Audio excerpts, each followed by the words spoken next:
ನಮಸ್ಕಾರ ವೀಕ್ಷಕರೇ, ನಾನು ವೀಣಾ ಸಿದ್ದಾಪುರ್. ಇವತ್ತಿನ ಪ್ರೈಮ್ ಟೈಮ್ಗೆ ಸ್ವಾಗತ. ಜೈ ಶ್ರೀರಾಮ್ ಕೂಗಿ ಭಕ್ತರನ್ನ ಹುರಿದುಂಬಿಸಿದ ಸಿಎಂ ಸಿದ್ದರಾಮಯ್ಯ. ಕಾಂಗ್ರೆಸ್ ಗ್ಯಾರಂಟಿ ಯೋಜನೆಗಳಿಂದ ರಾಮರಾಜ್ಯದ ಕನಸು ನನಸು. ಡಿಕೆ ಶಿವಕುಮಾರ್. ರಾಮಲಲ್ಲಾ ಪ್ರಾಣ ಪ್ರತಿಷ್ಠಾಪನೆಗೆ ಆಗಮಿಸಿದ್ದ ದೇವೇಗೌಡರಿಗೆ ಮೋದಿ ನಮನ. ಅಸ್ಸಾಂನ ಶಂಕರದೇವರ ಜನ್ಮಸ್ಥಳ ಭೇಟಿಗೆ ತಡೆ, ರಾಹುಲ್ ಗಾಂಧಿಗೆ ಅಸಮಾಧಾನ. ನಾನು ಭೂಮಿ ಮೇಲಿನ ಅದೃಷ್ಟವಂತ, ಶಿಲ್ಪಿ ಅರುಣ್ ಯೋಗಿರಾಜ್ ಭಾವುಕ. ಇವತ್ತಿನ ಪ್ರೈಮ್ ಟೈಮ್ನ ಒಂದೊಂದೇ ಸುದ್ದಿಗಳನ್ನ ನೋಡ್ತಾ ಹೋಗೋಣ. ಸಿಎಂ ಸಿದ್ದರಾಮಯ್ಯ ಅವರನ್ನ ನಾಸ್ತಿಕ ಎಂದು ಕೆಲವರು ಕರೆಯುತ್ತಾರೆ. ಆದರೆ ಕಾರ್ಯಕ್ರಮವೊಂದರಲ್ಲಿ ಮಾತನಾಡಿದ ಅವರು, ನಾನು ನಾಸ್ತಿಕನಲ್ಲ ಆಸ್ತಿಕ ಎಂದು ಹೇಳಿಕೆ ನೀಡಿದ್ದಾರೆ. ಅಷ್ಟೇ ಅಲ್ಲದೆ ಜೈ ಶ್ರೀರಾಮ್ ಎಂದು ಹೇಳುವ ಮೂಲಕ ನೆರೆದಿದ್ದ ಭಕ್ತರನ್ನ ಹುರಿದುಂಬಿಸಿದ್ದಾರೆ. ಬೆಂಗಳೂರಿನ ಬಿದರಹಳ್ಳಿ ಹೋಬಳಿಯ ಹೀರಂಡಹಳ್ಳಿ ಶ್ರೀರಾಮ ಟೆಂಪಲ್ ಟ್ರಸ್ಟ್ ನಿರ್ಮಿಸಿದ್ದ ಸಕುಟುಂಬ ಸಮೇತನಾಗಿರುವ ರಾಮ ಸೀತಾ ಲಕ್ಷ್ಮಣ ದೇವಾಲಯ ಹಾಗೂ 33 ಅಡಿ ಎತ್ತರದ ಏಕಶಿಲಾ ಆಂಜನೇಯ ಸ್ವಾಮಿ ವಿಗ್ರಹದ ಶಿಲಾ ಪ್ರತಿಷ್ಠಾಪನಾ ಕಾರ್ಯಕ್ರಮದಲ್ಲಿ ಸೋಮವಾರ ಮುಖ್ಯಮಂತ್ರಿ ಸಿದ್ದರಾಮಯ್ಯ ಅವರು ಜೈ ಶ್ರೀರಾಮ್ ಕೂಗಿ ಭಕ್ತರನ್ನ ಹುರಿದುಂಬಿಸಿದ್ದಾರೆ. ಕಾರ್ಯಕ್ರಮವನ್ನ ಉದ್ಘಾಟಿಸಿ ಭಾಷಣ ಮಾಡುತ್ತಿದ್ದ ವೇಳೆ ಜೈ ಶ್ರೀರಾಮ್ ಎನ್ನುವುದು ಯಾರದ್ದೋ ಖಾಸಗಿ ಸ್ವತ್ತಲ್ಲ, ಅದು ಪ್ರತಿಯೊಬ್ಬ ಭಕ್ತರ ಸ್ವತ್ತು ಎಂದು ಹೇಳಿಕೆ ನೀಡಿದರು. ಬಳಿಕ ಜೈ ಶ್ರೀರಾಮ್ ಎಂದು ಘೋಷಣೆ ಕೂಗಿದ್ದಲ್ಲದೆ ಸಾರ್ವಜನಿಕರಿಂದಲೂ ನೆರೆದಿದ್ದ ಭಕ್ತರಿಂದಲೂ ಜೈ ಶ್ರೀರಾಮ್ ಎಂದು ಹೇಳಿಸಿದರು. ಎಲ್ಲರೂ ಹೇಳಬೇಕು ಜೈ ಶ್ರೀರಾಮ್. ನೀವು ಹೇಳಲ್ವಾ? ಹೇಳಿ ಒಂದ್ಸರಿ ಜೈ ಶ್ರೀರಾಮ್, ಜೈ ಶ್ರೀರಾಮ್. ನಿಮ್ಮೆಲ್ಲರಿಗೂ ನಮಸ್ಕಾರ. ಕಾಂಗ್ರೆಸ್ ಗ್ಯಾರಂಟಿ ಯೋಜನೆಗಳಿಂದ ರಾಮರಾಜ್ಯದ ಕನಸು ನನಸು ಎಂದು ಉಪಮುಖ್ಯಮಂತ್ರಿ ಡಿಕೆ ಶಿವಕುಮಾರ್ ಅವರು ಹೇಳಿಕೆ ನೀಡಿದ್ದಾರೆ. ಈ ಬಗ್ಗೆ ಬೆಂಗಳೂರಿನಲ್ಲಿ ಅವರು ಮಾತನಾಡಿದರು. ಅಯೋಧ್ಯೆಯಲ್ಲಿ ನಡೆಯುತ್ತಿರುವ ಶ್ರೀರಾಮ ಪ್ರಾಣ ಪ್ರತಿಷ್ಠಾಪನಾ ಕಾರ್ಯಕ್ರಮಕ್ಕೆ ಗೈರಾಗಿದ್ದ ಉಪಮುಖ್ಯಮಂತ್ರಿ ಡಿಕೆ ಶಿವಕುಮಾರ್ ಅವರು, ರಾಮರಾಜ್ಯದ ಕನಸು ನಮ್ಮ ಸರ್ಕಾರದ ಗ್ಯಾರಂಟಿ ಯೋಜನೆಗಳಿಂದ ನನಸಾಗಿದೆ ಎಂದು ಹೇಳಿಕೆ ನೀಡಿದ್ದಾರೆ. ರಾಮರಾಜ್ಯದ ನಿರ್ಮಾಣ ನಮ್ಮ ಕನಸು, ಅದನ್ನು ನನಸು ಮಾಡುವ ಉದ್ದೇಶದಿಂದ ಜಾರಿಗೊಳಿಸಿದ 5 ಗ್ಯಾರಂಟಿಗಳು ಇಂದು ಯಶಸ್ವಿಯಾಗಿವೆ ಎಂದು ಹೇಳಿಕೆ ನೀಡಿದ್ದಾರೆ. ರಾಮನ ಆದರ್ಶ, ಹನುಮನ ನಿಷ್ಠೆ ಇದ್ದರೆ ಅದೇ ಅರ್ಥಪೂರ್ಣ ಬದುಕು. ಅಯೋಧ್ಯೆಯ ಶ್ರೀರಾಮ ಮಂದಿರದ ಪ್ರಾಣ ಪ್ರತಿಷ್ಠಾಪನೆಗೆ ಶುಭ ಹಾರೈಕೆಗಳು ಎಂದು ಉಪಮುಖ್ಯಮಂತ್ರಿ ಡಿಕೆ ಶಿವಕುಮಾರ್ ಅವರು ಹೇಳಿಕೆ ನೀಡಿದ್ದಾರೆ. ಇನ್ನು ಅತ್ತ ಅಯೋಧ್ಯೆಯಲ್ಲಿ ಶ್ರೀರಾಮ ಪ್ರಾಣ ಪ್ರತಿಷ್ಠಾಪನಾ ಕಾರ್ಯಕ್ರಮ ನಡೆದಿದ್ದು, ಕಾರ್ಯಕ್ರಮದಲ್ಲಿ ಪ್ರಧಾನಿ ನರೇಂದ್ರ ಮೋದಿ, ಉತ್ತರ ಪ್ರದೇಶದ ಮುಖ್ಯಮಂತ್ರಿ ಯೋಗಿ ಆದಿತ್ಯನಾಥ್ ಸೇರಿದಂತೆ ಅನೇಕ ಗಣ್ಯರು ಉಪಸ್ಥಿತರಿದ್ದರು. ಹಾರೋಹಳ್ಳಿಗೆ ಪೂಜೆಗೆ ಹೋಗಿದ್ದಂತಹ ಸಂದರ್ಭದಲ್ಲಿ ಸಂಸದ ಪ್ರತಾಪ್ ಸಿಂಹಗೆ ದಲಿತ ಮುಖಂಡರು ಗೆರಾವ್ ಹಾಕಿದಂತಹ ಪ್ರಕರಣ ಕೂಡ ಇಂದು ನಡೆದಿದೆ. ಅಯೋಧ್ಯೆ ಬಾಲರಾಮನ ವಿಗ್ರಹದ ಕೃಷ್ಣಶಿಲೆ ಸಿಕ್ಕಂತಹ ಸ್ಥಳ ಹಾರೋಹಳ್ಳಿಗೆ ಸೋಮವಾರ ಪೂಜೆಗೆ ಆಗಮಿಸಿದ್ದ ಸಂಸದ ಪ್ರತಾಪ್ ಸಿಂಹ ಅವರಿಗೆ ದಲಿತ ಮುಖಂಡರು ಗೆರಾವ್ ಹಾಕಿದ್ದಾರೆ. ಶಿಲೆ ಸಿಕ್ಕಿರುವ ದಲಿತ ಸಮುದಾಯದ ರಾಮದಾಸ್ ಎಂಬುವವರ ಜಮೀನಿನಲ್ಲಿ ಬೆಳಗ್ಗೆ 7 ಗಂಟೆಗೆ ಪೂಜೆ ನಡೆದಿತ್ತು. ಈ ವೇಳೆ ಪ್ರತಾಪ್ ಸಿಂಹ ಆಗಮಿಸಿದಾಗ ದಲಿತ ವಿರೋಧಿ ಹೇಳಿಕೆಗಳನ್ನ ನೀಡುವ ನೀವೇಕೆ ಇಲ್ಲಿಗೆ ಬಂದಿದ್ದೀರಿ ಎಂದು ದಲಿತ ಮುಖಂಡರು ಆಕ್ರೋಶವನ್ನ ವ್ಯಕ್ತಪಡಿಸಿದರು. ಜೆಡಿಎಸ್ ಮುಖಂಡ ದನಗಳ್ಳಿ ಸ್ವಾಮಿ, ಕಾಂಗ್ರೆಸ್ ಮುಖಂಡ ಸುರೇಶ್ ಕುಮಾರ್ ಸೇರಿದಂತೆ ಹಲವರು ದಲಿತ ವಿರೋಧಿ ಸಂಸದರೇ ದಲಿತರ ಜಮೀನಿನಲ್ಲಿ ನಡೆಯುವ ಪೂಜೆಗೆ ಬರಬಾರದು, ಸಾರ್ವಜನಿಕ ಕಾರ್ಯಕ್ರಮಗಳಲ್ಲಿ ಮಹಿಷಾ ದಸರಾ ಕಾರ್ಯಕ್ರಮ ಆಯೋಜನೆ ಸಂದರ್ಭದಲ್ಲಿ ದಲಿತರ ಬಗ್ಗೆ ನಿಂದಿಸಿದ್ದೀರಿ, ಸಮಾಜದ ಸಾಮರಸ್ಯವನ್ನ ಹಾಳು ಮಾಡುವ ನೀವು ದಲಿತರ ಜಮೀನಿನಲ್ಲಿ ಆಯೋಜಿಸಿರುವ ರಾಮನ ಪೂಜೆಯಲ್ಲಿ ಭಾಗವಹಿಸಬೇಡಿ ಎಂದು ತಾಕೀತು ಮಾಡಿದರು. ಹಾರೋಹಳ್ಳಿ ಗ್ರಾಮದಲ್ಲಿ ಎಲ್ಲಾ ಜಾತಿ ಜನಾಂಗದವರು ಸಾಮರಸ್ಯದಿಂದ ಇದ್ದೇವೆ, ಅದನ್ನು ಕದಡುವ ಕೆಲಸ ಮಾಡಬೇಡಿ ಎಂದು ಹೇಳಿದರು. ಈ ಸಂದರ್ಭದಲ್ಲಿ ಸಾರಾ ಮಹೇಶ್ ಸೇರಿದಂತೆ ಹಲವರು ದಲಿತ ಮುಖಂಡರನ್ನ ಮನವೊಲಿಸಲು ಮುಂದಾದರು. ಬಹುಸಂಖ್ಯೆಯಲ್ಲಿ ನೆರೆದಿದ್ದ ದಲಿತ ಮುಖಂಡರು ಪ್ರತಾಪ್ ಸಿಂಹ ಅವರಿಗೆ ಧಿಕ್ಕಾರವನ್ನ ಕೂಗಿದರು, ಗೆರಾವ್ ಹಾಕಿದರು, ಪೂಜಾ ಕಾರ್ಯಕ್ರಮಕ್ಕೆ ಬರದಂತೆ ಅಡ್ಡಗಟ್ಟಿದರು. ಸ್ಥಳದಲ್ಲಿ ಬಿಗುವಿನ ವಾತಾವರಣ ನಿರ್ಮಾಣವಾಗಿತ್ತು. ಮರು ಮಾತನಾಡದ ಸಂಸದ ಪ್ರತಾಪ್ ಸಿಂಹ ಸ್ಥಳದಿಂದ ಕಾರಿನಲ್ಲಿ ತೆರಳಿದರು.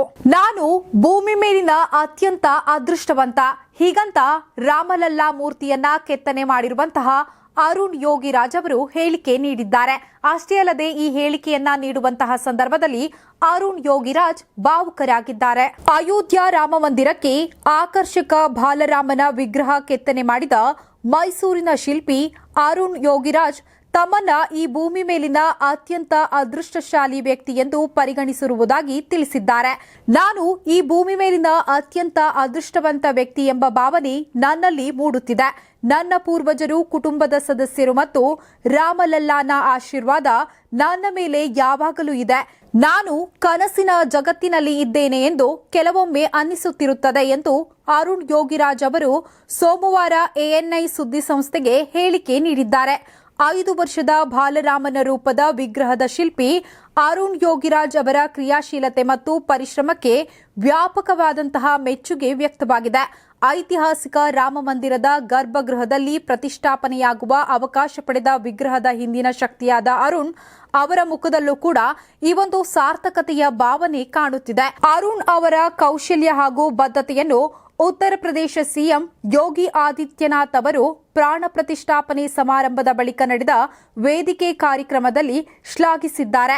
ಸೋಮವಾರ ನಡೆದಂತಹ ಧಾರ್ಮಿಕ ಕಾರ್ಯಕ್ರಮದಲ್ಲಿ ಯಜಮಾನನ ಸ್ಥಾನದಲ್ಲಿ ಪ್ರಧಾನಿ ನರೇಂದ್ರ ಮೋದಿ ಅವರು ನಿಂತು ವಿಗ್ರಹದ ಪ್ರಾಣ ಪ್ರತಿಷ್ಠಾಪನೆಯನ್ನ ನೆರವೇರಿಸಿದ್ದಾರೆ. ಆಚಾರ್ಯ ಗಣೇಶ್ವರ ದ್ರಾವಿಡ ಮತ್ತು ಲಕ್ಷ್ಮೀಕಾಂತ್ ದೀಕ್ಷಿತ್ ನೇತೃತ್ವದ ವಿದ್ವಾಂಸರ ತಂಡವು ಮುಖ್ಯ ಶಾಸ್ತ್ರಗಳನ್ನ ನೆರವೇರಿಸಿದೆ. ಅಯೋಧ್ಯೆಯ ಶ್ರೀರಾಮಲಲ್ಲಾನ ಪ್ರಾಣ ಪ್ರತಿಷ್ಠಾಪನೆ ಕಾರ್ಯಕ್ರಮದಲ್ಲಿ ಮಾಜಿ ಪ್ರಧಾನಿ ಎಚ್.ಡಿ. ದೇವೇಗೌಡ ಅವರು ಭಾಗವಹಿಸಿದ್ದಾರೆ. ಮಾಜಿ ಪ್ರಧಾನಿ ಎಚ್.ಡಿ. ದೇವೇಗೌಡ ಅವರು ಭಾಗವಹಿಸಿದಂತಹ ಹಿನ್ನೆಲೆಯಲ್ಲಿ ಪ್ರಧಾನಿ ನರೇಂದ್ರ ಮೋದಿ ಅವರು ಅವರಿಗೆ ನಮನವನ್ನ ಸಲ್ಲಿಸಿದ್ದಾರೆ.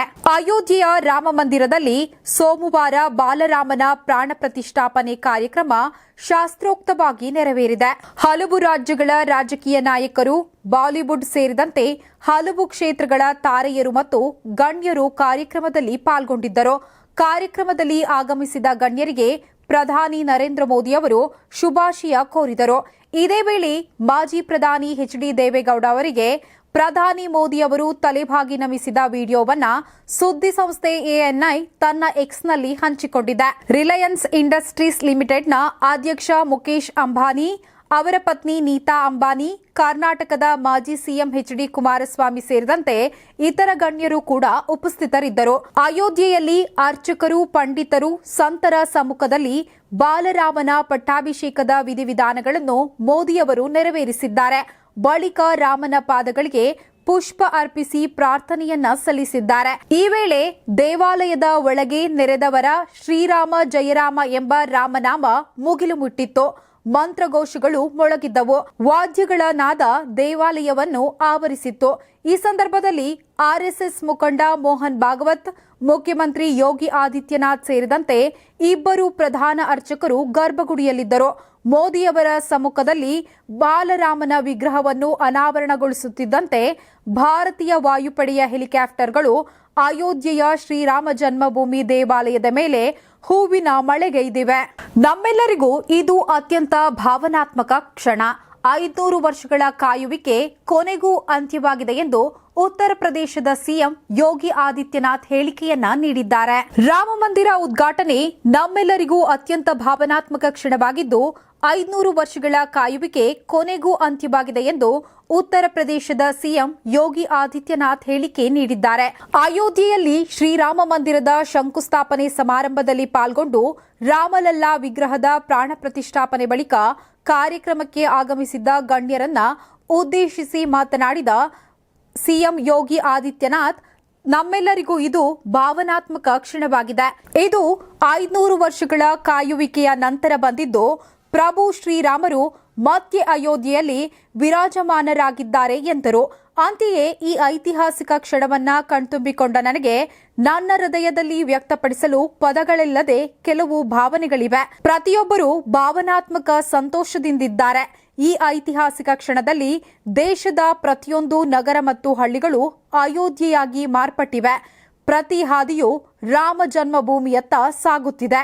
ಇಡೀ ದೇಶವು ಭಗವಾನ್ ರಾಮನ ಭಕ್ತಿಯಲ್ಲಿ ಮುಳುಗಿದೆ. ನಾವು ತ್ರೇತಾಯುಗಕ್ಕೆ ಬಂದಿದ್ದೇವೆ ಎಂದು ತೋರುತ್ತಿದೆ ಎಂದು ಅವರು ಹೇಳಿದರು. ಸಪ್ತಪುರಿಗಳಲ್ಲಿ ಶ್ರೇಷ್ಠವಾದ ಭಗವಾನ್ ಶ್ರೀರಾಮನ ದ್ಯೋತಕ ಸ್ಥಳವಾದ ಶ್ರೀ ಅಯೋಧ್ಯಾಧಾಮದಲ್ಲಿ ಶ್ರೀರಾಮಲಲ್ಲಾರ ನೂತನ ಮೂರ್ತಿಯ ಪ್ರಾಣ ಪ್ರತಿಷ್ಠಾಪನೆ ಶುಭ ಸಂದರ್ಭವನ್ನು ವೀಕ್ಷಿಸಲು ಆಗಮಿಸಿರುವ ಎಲ್ಲ ಅತಿಥಿ ಗಣ್ಯರನ್ನ ಹೃತ್ಪೂರ್ವಕವಾಗಿ ಸ್ವಾಗತಿಸುತ್ತೇವೆ ಮತ್ತು ಅಭಿನಂದಿಸುತ್ತೇವೆ. ಜೈ ಶ್ರೀರಾಮ್ ಎಂದು ಯೋಗಿ ಆದಿತ್ಯನಾಥ್ ಹೇಳಿಕೆ ನೀಡಿದ್ದಾರೆ. ರಾಮ ಮಂದಿರ ಉದ್ಘಾಟನೆ ನೇರ ಪ್ರಸಾರಕ್ಕೆ ಸಂಬಂಧಿಸಿದಂತೆ ತಮಿಳುನಾಡಿಗೆ ಮದ್ರಾಸ್ ಹೈಕೋರ್ಟ್ ಚಾಟಿಯನ್ನ ಬೀಸಿದೆ. ಅಷ್ಟೇ ಅಲ್ಲದೆ ಹಿಂದೂಗಳ ಮನವಿಯನ್ನ ತಿರಸ್ಕರಿಸದಂತೆ ಸುಪ್ರೀಂ ಸೂಚನೆ ನೀಡಿದೆ. ದೇಶಾದ್ಯಂತ ರಾಮ ಮಂದಿರ ಉದ್ಘಾಟನೆ ಕಾರ್ಯಕ್ರಮವನ್ನು ಜನತೆ ಉತ್ಸಾಹದಿಂದ ಕಣ್ತುಂಬಿಕೊಳ್ಳುತ್ತಿದ್ದರೆ, ಇತ್ತ ತಮಿಳುನಾಡು ಸರ್ಕಾರ ಮಾತ್ರ ತನ್ನ ದ್ವಂದ್ವ ನಿರ್ಣಯದಿಂದ ಸುಪ್ರೀಂ ಕೋರ್ಟ್ ಮತ್ತು ಮದ್ರಾಸ್ ಹೈಕೋರ್ಟ್ನಿಂದ ಚಾಟಿ ಬೀಸಿಸಿಕೊಂಡಿದೆ. ಹೌದು, ತಮಿಳುನಾಡು ಸರ್ಕಾರ ಲೈವ್ ಪ್ರಸಾರ ಹಾಗೂ ಸಾರ್ವಜನಿಕವಾಗಿ ರಾಮದೇವರ ಪೂಜೆಯನ್ನ ಮಾಡುವುದಕ್ಕೆ ತಡೆಯಲು ಯತ್ನಿಸಿತ್ತು. ಪೊಲೀಸರಿಗೆ ಮೌಖಿಕ ಆದೇಶ ನೀಡುವ ಮೂಲಕ ಜನರಿಗೆ ಬೆದರಿಕೆ ಹಾಕುವ ಕೆಲಸ ಮಾಡಿದೆ ಎನ್ನಲಾಗಿದೆ.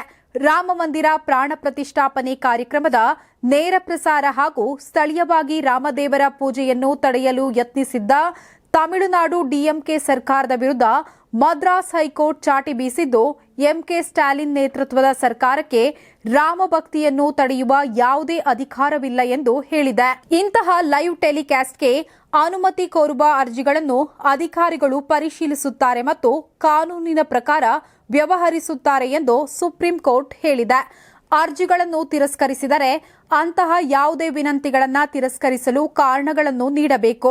ಅಸ್ಸಾಂನ ಶಂಕರದೇವರ ಜನ್ಮಸ್ಥಳ ಭೇಟಿಗೆ ತಡೆ ವಿಚಾರಕ್ಕೆ ಸಂಬಂಧಿಸಿದಂತೆ ಕಾಂಗ್ರೆಸ್ ನಾಯಕ ರಾಹುಲ್ ಗಾಂಧಿ ಅಸಮಾಧಾನವನ್ನ ವ್ಯಕ್ತಪಡಿಸಿದ್ದಾರೆ. ಕಾನೂನು ಮತ್ತು ಸುವ್ಯವಸ್ಥೆಯ ಬಿಕ್ಕಟ್ಟಿನ ಸಂದರ್ಭದಲ್ಲಿ ಎಲ್ಲರೂ ವೈಷ್ಣವ ಸನ್ಯಾಸಿ ಶ್ರೀಮಂತ ಶಂಕರದೇವ ಅವರ ಜನ್ಮಸ್ಥಳಕ್ಕೆ ಹೋಗುತ್ತಾರೆ, ಆದರೆ ನಾನು ಮಾತ್ರ ಹೋಗಬಾರದು ಎಂದು ಕಾಂಗ್ರೆಸ್ ನಾಯಕ ರಾಹುಲ್ ಗಾಂಧಿ ಅಸಮಾಧಾನವನ್ನ ಹೊರಹಾಕಿದ್ದಾರೆ. ಶಂಕರದೇವರ ಜನ್ಮಸ್ಥಳಕ್ಕೆ ಹೊರಟಿದ್ದ ರಾಹುಲ್ ಗಾಂಧಿ ಅವರನ್ನು ಮಾರ್ಗ ಮಧ್ಯೆ ಹೈಬರ್ಗಾಂವ್ನಲ್ಲಿ ತಡೆ ಹಿಡಿಯಲಾಯಿತು. ಇದನ್ನ ವಿರೋಧಿಸಿ ರಾಹುಲ್ ಗಾಂಧಿ ಹಿರಿಯ ಕಾಂಗ್ರೆಸ್ ನಾಯಕರು ಮತ್ತು ಬೆಂಬಲಿಗರೊಂದಿಗೆ ಅಲ್ಲಿಯೇ ಧರಣಿ ನಡೆಸಿದರು. ಪಕ್ಷದ ಸಂಸದ ಗೌರವ್ ಗೊಗೊಯ್ ಮತ್ತು ಬಟದ್ರಾವ ಶಾಸಕ ಸಿಬಾಮೋನಿ ಬೋರಾ ಅವರು ರಾಹುಲ್ ಗಾಂಧಿ ಪರವಾಗಿ ಶಂಕರದೇವರ ಜನ್ಮಸ್ಥಳಕ್ಕೆ ತೆರಳಿದರು. ಈ ಬಗ್ಗೆ ಸುದ್ದಿಗಾರರೊಂದಿಗೆ ಮಾತನಾಡಿದ ರಾಹುಲ್ ಗಾಂಧಿ, ನಾನು ಶಂಕರದೇವರ ತತ್ವಶಾಸ್ತ್ರವನ್ನ ನಂಬುತ್ತೇನೆ, ಅಲ್ಲದೆ ನಾವು ಜನರನ್ನ ಒಗ್ಗೂಡಿಸುವುದರಲ್ಲಿ ನಂಬಿಕೆ ಇಟ್ಟಿದ್ದೇವೆ, ದ್ವೇಷವನ್ನ ಹರಡುವುದರಲ್ಲಿ ಅಲ್ಲ ಎಂದು ಹೇಳಿದರು. ಶಂಕರದೇವರು ನಮಗೆ ಗುರುವಿನಂತೆ, ಅವರು ನಮ್ಮ ಮಾರ್ಗದರ್ಶಕರು. ಹಾಗಾಗಿ ನಾನು ಅಸ್ಸಾಂಗೆ ಭೇಟಿ ನೀಡಿದಾಗ ಅವರಿಗೆ ನನ್ನ ನಮನಗಳನ್ನು ಸಲ್ಲಿಸಬೇಕು ಎಂದುಕೊಂಡಿದ್ದೆ. ಜನವರಿ 11ರಂದು ಶಂಕರದೇವರ ಜನ್ಮಸ್ಥಳಕ್ಕೆ ಭೇಟಿ ನೀಡುವಂತೆ ಆಹ್ವಾನ ಬಂದಿತ್ತು. ಆದರೆ ಈಗ ಭೇಟಿ ನೀಡುವುದರಿಂದ ಕಾನೂನು ಸುವ್ಯವಸ್ಥೆಯಲ್ಲಿ ತೊಡಕು ಉಂಟಾಗುವ ಪರಿಸ್ಥಿತಿ ಇದೆ ಎಂದು ಹೇಳಿದ್ದರು ಎಂದು ರಾಹುಲ್ ಗಾಂಧಿ ಹೇಳಿದ್ದಾರೆ. ಇದು ವಿಚಿತ್ರವಾಗಿದೆ. ಈ ಪ್ರದೇಶದಲ್ಲಿ ಕಾನೂನು ಸುವ್ಯವಸ್ಥೆ ಇದೆ. ಗೌರವ್ ಗೊಗೊಯ್ ಮತ್ತು ಎಲ್ಲರೂ ಹೋಗಬಹುದು, ಆದರೆ ರಾಹುಲ್ ಗಾಂಧಿ ಮಾತ್ರ ಹೋಗುವಂತಿಲ್ಲ ಎಂದು ಅವರು ಆರೋಪಿಸಿದರು. ನನ್ನ ಭೇಟಿ ನಿರಾಕರಣೆಗೆ ಕೆಲವು ಕಾರಣ ಇರಬಹುದು, ನನಗೆ ಅದು ತಿಳಿದಿಲ್ಲ. ನನಗೆ ಅವಕಾಶ ಸಿಕ್ಕಾಗ ನಾನು ಬಟದ್ರವಕ್ಕೆ ಹೋಗುತ್ತೇನೆ. ಅಸ್ಸಾಂ ಮತ್ತು ಇಡೀ ರಾಷ್ಟ್ರವು ಶಂಕರದೇವರು ತೋರಿಸಿದ ಮಾರ್ಗವನ್ನು ಅನುಸರಿಸಬೇಕು ಎಂಬುದು ನನ್ನ ನಂಬಿಕೆ ಎಂದು ರಾಹುಲ್ ಗಾಂಧಿ ಹೇಳಿಕೆ ನೀಡಿದ್ದಾರೆ. ಇದಾಗಿತ್ತು ಇವತ್ತಿನ ಪ್ರೈಮ್ ಟೈಮ್. ಮತ್ತಷ್ಟು ಸುದ್ದಿಗಳಿಗಾಗಿ ನೋಡಿ ಕರ್ನಾಟಕ ಟಿವಿ, ಇದು ಕನ್ನಡಿಗರ ಧ್ವನಿ.